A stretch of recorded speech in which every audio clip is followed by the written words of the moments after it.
Ini adalah kondisi di mana seseorang yang kemampuannya rendah merasa dirinya sangat ahli, sementara orang yang benar-benar ahli justru sering merasa ragu karena mereka tahu betapa kompleksnya ilmu tersebut.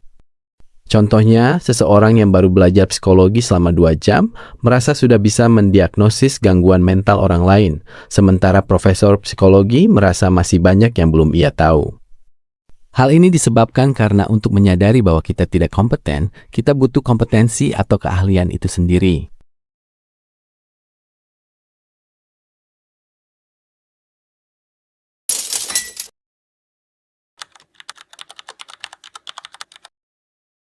Dunning-Kruger Effect adalah fenomena psikologis yang diidentifikasi oleh psikolog David Dunning dan Justin Kruger dari Universitas Cornell pada tahun ke-1999.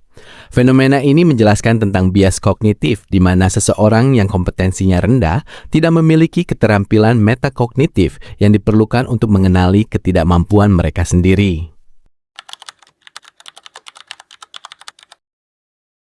Orang yang kompetensinya rendah mengalami 2 masalah. Ke-1, kurangnya pengetahuan dan keterampilan.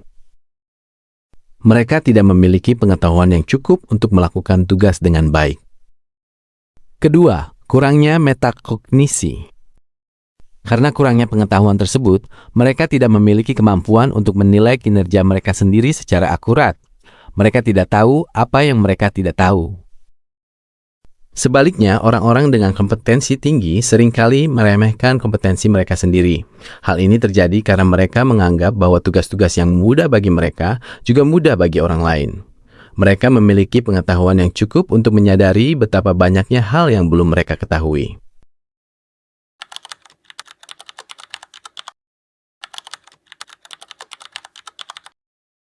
Orang yang terjebak dalam bias ini seringkali membuat keputusan yang buruk karena mereka melebih-lebihkan kemampuan mereka.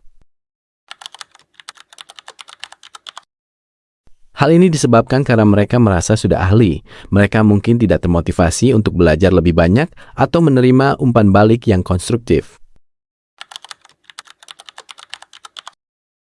Mereka mungkin sulit berkomunikasi dengan orang yang benar-benar ahli karena mereka tidak memahami kompleksitas masalahnya.